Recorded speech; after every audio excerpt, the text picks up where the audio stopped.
Two roads diverged in a wood. I took the one less traveled by, and that, my friend, has made all the difference. All the difference. Robert Frost's immortal lines are an apt testament to Rakesh's own life. Rakesh was ever ready to make his own path, ever ready to march to his own convictions. Hello everyone, I'm Ramesh Damani, welcoming you back to part 2 of our tribute, Remembering Rakesh, on Wizards of the Street. In this episode, continuing with us are Bhaskar Bhatt, Director Tata Sons, Utpal Sheth, CEO of Rare Enterprises, Amit Goela, partner at Rare, and joining us for his take, Burgess Desai, former managing partner, J. Sagar Associates. Gentlemen, welcome again to another episode. Burgess, you just joined us. Let me start with you. Do you remember your first meeting with Rakesh? Yes, I do. Talk to us about it. Sometime in the mid-90s, there was a company called Praj, of which we all heard of, in which one of the substantial shareholders wanted to divest his equity. And that was the occasion on which I met him first time. And he said that it is overvalued, the price which the shareholder was asking for. And I said, okay, look, this is a company which is on a rock-solid foundation, and I can vouch for its integrity and the commitment of the vision of the promoters. So he says, Babaji, you don't give me lessons on how to value stocks. And then within 15-20 minutes, he said, I'm going to go by what you say, much against my discretion, and I'm going to buy it. So he, today, if you take into account all the corporate actions which took place over the years, I think it was worth about, at 9 rupees he bought the stock. Right. Another of his legendary investment. But Burgess, from what I understand, you didn't bond over that, you bonded over horse racing. You both bet on stocks called Sensex and Nifty, is that right? That horse racing came much later, several years later. And it was, I very unwittingly had to get into horse breeding because of some distress sale made by a friend, although I knew very little about horses. And after about 5 or 6 years, Rakesh was introduced by some other friends to horse racing. And then he said that, why don't we own some good horses together? So we bought a horse which was named Sensex. Sensex and Nifty, I heard. So Nifty won several races, and Sensex didn't run at all. And there was another horse which was very cheap, and which went on to win against all odds the Hyderabad Derby. It was very appropriately called Mahateji. Mahateji, right.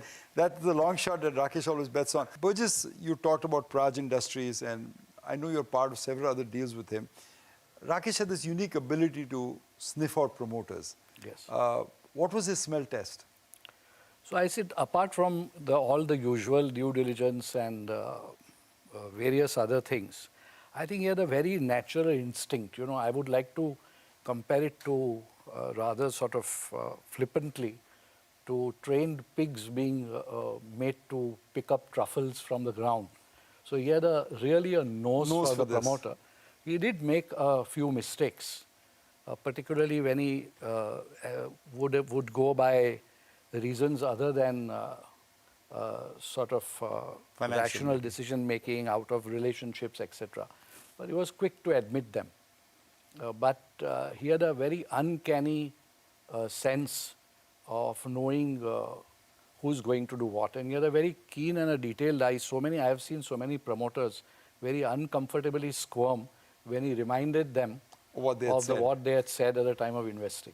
Amit, one of the things that your boss always used to say was, invest first, investigate later. Was that true? No, I don't think so, Ramesh, that was true. There are several examples which I can tell you. So, while this was his favorite line, I think the thinking behind that was way beyond and deep. See, as I told you, he was working 24/7. Okay, he was always looking at opportunities. He was evaluating sectors. He might be there or he might not be there in that sector. But it did not mean that he was not thinking about it. So what that meant was when an opportunity came, he was always well prepared that he could take the decision very quickly. For example, if you take Akasa, in Akasa, he was always bullish on airlines. He had invested in Indigo, he had invested in SpiceJet, but somehow nothing worked out. And then when this opportunity came, the sheer brain power, horsepower which he brought to the table, he could evaluate it very quickly and he closed it in 48 hours. So it was not... The entire deal in 48 hours. Yeah, so you might say it is invest first and investigate later, but that's not the case, sir. He had done his homework prior and kept doing his homework out there. Yeah. Good enough. Amit, Bhaskar made a good point about Akasa Airlines. You had Tata SIA Airlines. Was there rivalry or did you tell him anything about airline business? I think the Akasa story, in a way, reflects Rakesh's belief in India, okay?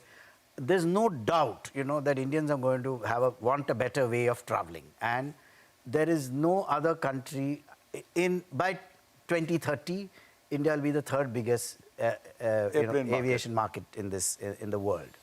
And it's just going to go. 500 million people, 540 million is the number of people who are going to fly from the current high pre-COVID 140 million. It's going to. So almost 1 in 3 Indians. Yeah, it's just the number of people who are going to fly. So there's no question. Now, how to skin that cat is left to the management and to the investor. Utpal, he was wide known for his circle of friends. He was the life of the party. But yet, some friends were closer than the rest. Who were part of his kitchen cabinet? I think, of course, Radhakishan ji, R.K. Damani, of yourself, course, yes. I think Kalpraj, Amal, Madhu. They were very close to him in the last few years. Very close, yes. Correct.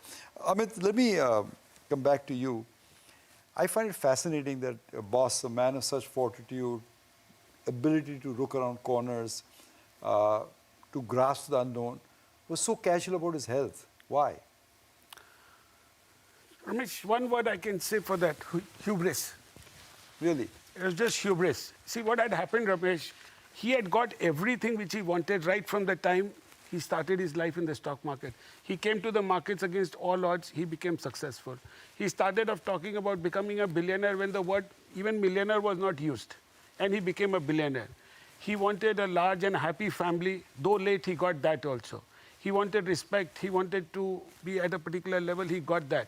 So I think he always believed that he'll be able to dodge this bullet. But so he just felt that the sheer adrenaline would pass him through. Yeah, that he would be able to see this through also. But as you remarkably pointed out, Amit, that despite his obvious trouble for the last 2-3 years, he never complained. I will tell you one episode, I'll never forget that in my life. He was finally eating salt-free food, and one day he called me to the hospital and he said, have food with me. I was not even able to swallow that stuff. And he said, Khana, maja to aa raha hai, kya problem hai? I said, Bhaiya, are you serious? He said, Dekh, jo karna padta hai, don't complain. Can you imagine that man? Yeah, we have the feet on this world, but unfortunately he was not able to walk for the last few months of his life. Everything you ever wanted is on the other side of fear. As we go into a break, let's look at some of the tweets about Rakesh Jhunjhunwala.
and welcome back to Wizards.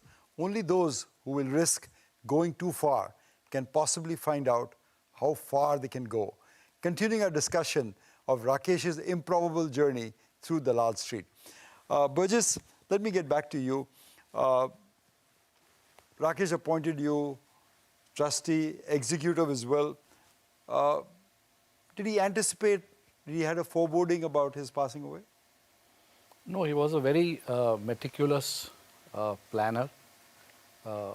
His prime concern was always his family and his partners, like Utpal and Amit. And contrary to what people believed that he was very erratic, etc., when it came to his estate planning for the family and future, it was done in a very systematic way. The children's trusts were formed almost 7 or 8 years ago. Really? And they hold very substantial investments. But these are forever investments? No, these are private family trusts. No, but the investments in those trust holding, Yes. are they to be held to, Yes. to maturity for the Yes, children? these are long-term investments. And that is the philosophy which the investment committee which he has constituted, which also comprises Utpal and Amit. That is the philosophy which is being recommended, that these are long-term investments not to be disturbed easily unless some event requires divestment. Amit, I know one time he was practically giddy at the prospect of meeting the Prime Minister when Modi ji called him. What was that like for him? Oh, that was the high point of his life, Ramesh. That was a trip he was really happy to make. Utpal was there, and I was also there for some bit. We didn't see the Prime Minister, but we were with him all the time. And he was genuinely happy. I think about the last 5-7 years, when Utpal, am I right? He was happy. That trip was a trip which he felt good about. He felt he was being respected. He felt his views were being taken into consideration. And he was happy on that trip. So that was the high point of his life. It was the first time that I remember in 30 years that someone from Dalal Street was honored in New Delhi. Yeah, that was, if I may use the word, that was the crowning of Rakesh ji. I couldn't disagree with you. That was the crowning of Rakesh. But Utpal, talking about the Prime Minister's visit, I know Rakesh made a presentation to the PM, and I'm sure you helped him with it. What did he tell the PM? What did he want to tell the Prime Minister? Rakesh ji used to make these presentations, and the theme was always consistent. You know, it's not right for me to say what was in the presentation to the PM, but in general, all his presentations had his strong belief in India, had his strong conviction about how India will prosper and Indians will prosper, and what a virtuous cycle that is going to be. His maxim that he has held for the last 30 years is be bullish on India. And that framed so many parts of his life, right? How he invested, how he viewed life, the optimism in him. Correct? True. If I may use one phrase of his, he would say the greatest risk of investing in India is not investing in India. Not investing in India, correct, absolutely. Amit, I'm sorry, Utpal, briefly, if someone were to ask you his investment philosophy, share that. What are the main tenets of that according to you? Okay. And take me through a transaction that happened in the last few years of his life that you were particularly in awe of or you really enjoyed. Okay. Rakesh ji was a unique combination of a deep value investor who was also a growth investor and a terminal value focused investor. I have not seen any other investor who combined all three. Marries those two. That was Jakes was saying in the earlier episode, yes. Yes. He had a very simple investment philosophy. He would look for the size of the opportunity, the competitive edge that the company had, the quality of the management team, the scalability and operating leverage, and lastly, the divergence between price and value. But he could filter all of these variables in his mind. And make it look easy, actually. So quickly. He was so quick at decision making. It was amazing. Bhaskar, you also knew the investment professional Rakesh, you also knew his family over time. If I would ask you, when his children were young, when children are young, and when they grow up, they ask you, what kind of person was my dad? What would you tell them? Only one phrase I would use. Everybody knows him as an investor in companies. I felt he was an investor in human beings. The human quality of the man is not well. I know it from very, very personal, interactions. Therefore, even as Utpal was saying, he could, assess people very quickly. And in Titan, frankly, the first thing he said was, when I walked into his office and I saw the people, I felt like investing in this place, And at that time, watches was the bigger business, and he had great faith in the watch business. Forget about the jewelry business. Jewelry business, yeah. So it was the combination of what he smelt in the place, perhaps, and what he saw in the people, and some interaction with me. So that the intuitive investor is what I would say, but investment in people rather than only in the company. Utpal, Amit, I'll ask both of you this final question. You are custodians of his legacy. You're both his partners. What is the most important learning that you both have, and what was the legacy that you think you need to promote? Amit, I'll start with you. So we've discussed Rakesh ji for the last hour or so, and we all know what he has done. His legacy is like just status quo, maintain what he has done. We need to, his kids are young, his family is young, we need to make sure that they are taken care of, things are done. We don't mess around in any way, keep it very straight, keep Steady it very as she simple, goes. and steady as she goes, yeah. What I've learned from him is your patience may be tested, but your conviction will be rewarded. And I think the belief that he had in Indian entrepreneurs and management team, I think is his greatest legacy. And it's being vindicated, as you say. And I'll give you the last word. You wrote a very nice obituary for him, which I read, and you said in that you're willing to bet, even in heaven, he's not still, he's creating a rumpus. Is that true? I think he was possessed by some kind of an extraterrestrial energy, which was, I mean, how can anybody be so much of a flush of adrenaline 24/7? And despite such bouts of ill health, particularly in the last 2 or 3 years, where so much pain, so much discomfort, bound towards a wheelchair, but his mind, the optimism, the innate optimism, and always shown through. And his love for India, that India is going to be having the greatest bull run in the next 10 years, which he said in the last 3 months. So I think... you're right, Burgess. When you say that, he would have almost stars in his eyes. Yes. But let's move on. We've had a nice, serious discussion about the life and legacy of a friend of all of us and one of the great icons of the Indian capital markets. Let's do a rapid fire, okay? Let's see what answers you guys come out with, okay? So I'll start with Utpal. No-brainer. His favorite stock of all time. Titan? Yes, we knew that. So I won't even go around the table. But I'll start with you again. A maxim you remember him the most for? Your first loss is your best loss. Okay. Did you hear any of his maxims, Bhaskar? Yes, I did. When something came in the papers about a raid on his, and I was still MD and I was very worried, I called him. He said, this was in Hindi, he said, look, I'm a diamond in a sack of coal. The image of this investing world. Right. I'm still a broker.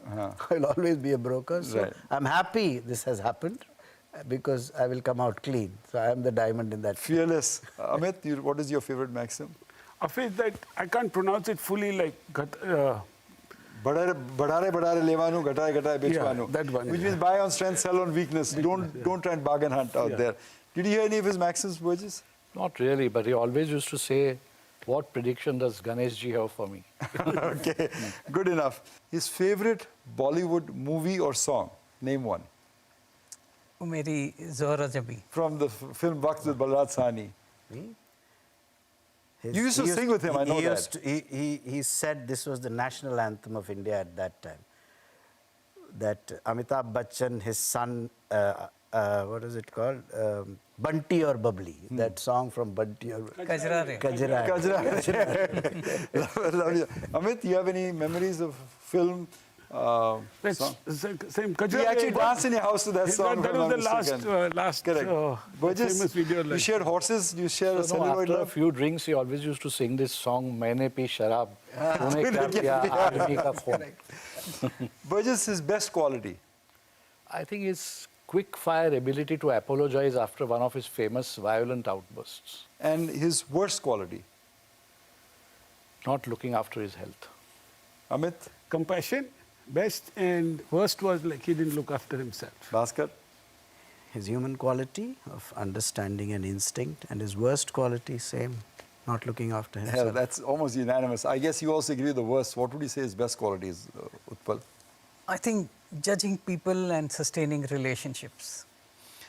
Can you give me a global investor, Utpal, or a promoter whom he admired? He admired George Soros tremendously, and I think the marquee trade of $1 billion betting against the pound sterling, there were so many lessons from that he learned and talked about. One quote I would use here is, it doesn't matter how many times you are right and how many times you are wrong. How much money you make when you're right, absolutely. Bhaskar, what about you? Any investor or promoter that he told you he admired? Quite unequivocally a big admirer of the Tata Group. And whether it was Mr. Ratan Tata or current chairman Chandra, he would have unabashed admirer, and it was always not for the investment return, but for the values of the group, and he would repeatedly talk about it. I don't know about investor promoter, but a politician I know he deeply admires was Winston Churchill. Yeah. Amit, anyone comes to mind? Other than George Soros, it's Mark Faber. He's, of course, a very colorful character. Visited him in Bombay. So. Burgess, did he tell you anyone? I think he just couldn't see beyond Tatas. Okay, good enough. Last question, gentlemen. First to you, Burgess. Other than the birth of his children, when did you see him happiest? 25th wedding anniversary, 50th birthday in Mauritius, or when Titan became a 100-bagger? I think it was to the extent I remember it was in Mauritius when he celebrated his birthday. 50th? 100%. Not when Titan became a 100-bagger? No, Mauritius is next to that swimming pool. The difference is he was happy when others were happy. Whereas we are happy when we are happy. And making others happy made him happy. 100%. All right. Thank you, gentlemen. That was a wonderful rapid fire. To conclude our special tribute, remembering Rakesh, allow me to share a poem by Henry Van Dyke entitled Katrina Sundial to honor his memory. Time is too slow for those who wait, too swift for those who fear, too long for those who grieve, too short for those who rejoice. But for those who love, time is eternity. Memories of him will linger with us for an eternity. Farewell, Khuda Hafiz and Alvida to my dear friend Rakesh. Goodbye and see you all next week on another episode of Wizards.